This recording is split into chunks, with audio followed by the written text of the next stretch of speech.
The elections to the AU, that is the AUC chairperson, they are nearing in February. And as we speak today, the candidates, including Raila Odinga and Aaron Yusufu, are doing the final touches towards this election. The campaigns are all over. As we speak, Raila Odinga is in Egypt, probably to get the support from the president of that region. But the fact remains that here, it's going to be a tough race. And we all have to remember that all these people have their strengths, which African presidents are going to seriously consider in the election. However, we can't forget that Raila Odinga's election to the AU, or his campaigns, or his consideration is being affected by William Ruto and what is happening in East Africa immensely. What do I mean by that? First of all, you have to remember that recently there were allegations, and actually it was even captured in mainstream medias in other countries, that the Djibouti gentleman is planning to drop out from the race in the name of being bribed by the Kenyan government, or maybe Kenyan Raila Odinga, in order can leave him that space for him to be the AUC chairperson. I hear from the Kenyan, it's alleged that it is about 6 billion shillings he was being given, Kenyan shillings. That is huge. But this gentleman is also alleged that he turned down the offer. But the fact remains that he traveled to Nairobi. I'm not so sure. It's alleged that he traveled to Nairobi. I'm not so sure how it went, whether it's true or false, but none of these people have come out to give statements as far as this is concerned. However, in some of the clips that I watched, I realized that the other candidate from Djibouti denied the allegations and said that he's still in the race. Now, as we speak today, that kind of an act itself could have raised questions among African presidents on what is it that Raila Odinga and William Ruto are up to. Why is it that they want this seat so badly? That one can affect the people's thinking. Even those few that Raila had convinced from West Africa, probably they may change their tune. Another thing is this. You have to remember that the actions of William Ruto, especially on the international relations, is very important. First of all, when William Ruto and Raila Odinga started this race, we realized that William Ruto was branded to be a Western puppet because of his close relationship with Biden, in getting maybe pushing for some policies and projects in Africa, in Kenya to be specific, that were affecting Kenyans negatively, yet in making the lives of Americans better. For instance, if you look at the issue to do with Bill Gates introducing GMO in the country, and William Ruto was at the forefront ensuring that we as a country get the GMO and eat. So therefore it was very serious, and Kenyans were questioning, wait, what is this? But the African community was still watching on that. Now, I did a video and told you guys that if William Ruto is not going to tone down as far as the Western association is concerned, at least until the election is done, then probably is going to affect Raila Odinga's candidature immensely. However, William Ruto reduced the travels, he reduced the association, he used to make speeches right, left, and center here in Switzerland, sometimes in France, sometimes in the USA. He used to make unnecessary speeches and say unnecessary things about Africa because he was trying to show himself as the African leader.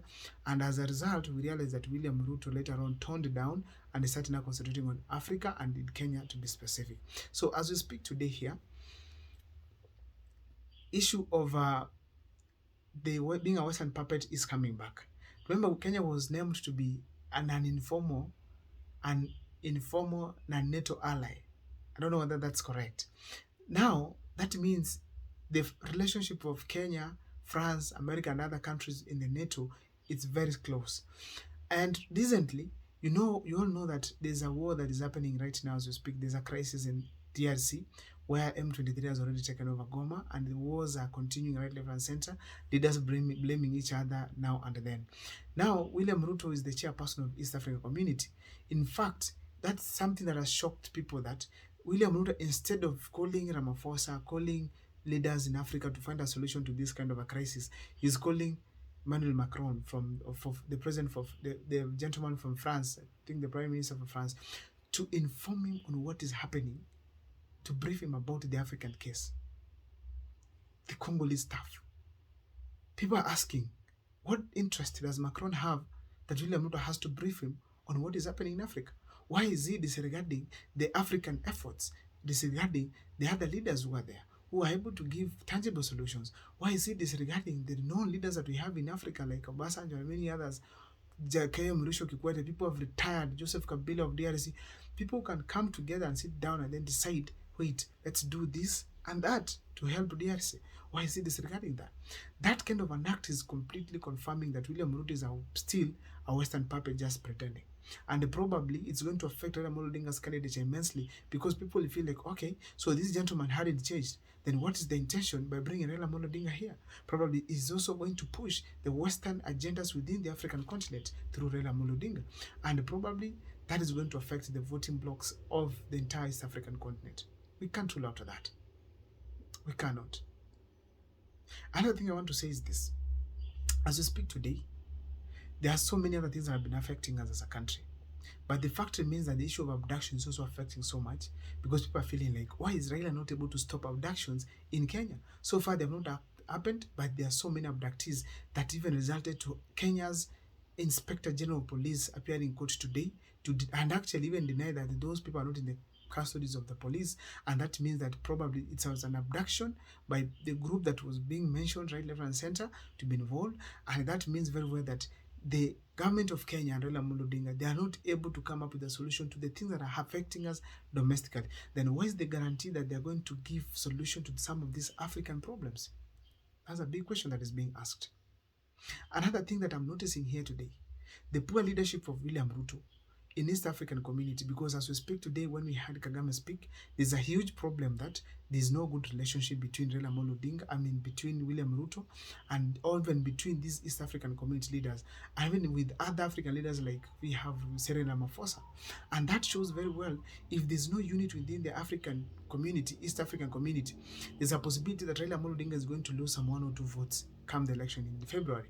That means very well that probably Raila Odinga's votes are going to reduce if you're not careful, because if Kagame is speaking a different language from Kenya and Raila Odinga is Kenya's candidate, if we have South Africa not speaking the same language, it's going to change.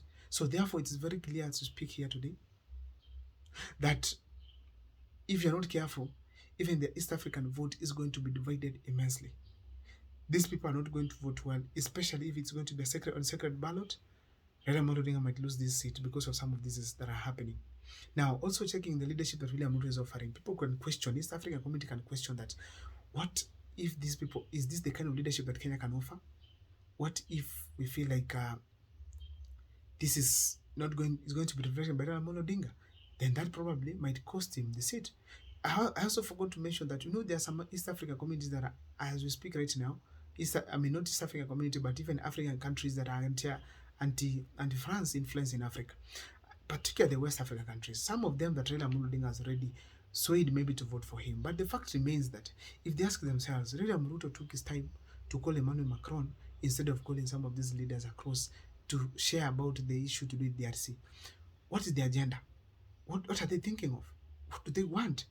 Why is it that he has to call Macron? What is the interest that Macron have on this issue of DRC? So therefore, that shows very well that there's a problem in East Africa. There's a problem in William Ruto's leadership, and there's a hidden agenda between him and Raila Odinga. That really jeopardizes the election of Raila Odinga and the AUC, meaning that probably Raila Odinga might also lose some votes because some of these unnecessary actions. I don't know what's your comment as far as this kind of election is concerned, but please let me see it on the comment section. My name is Abdul Mukwa. Make sure that you subscribe, please.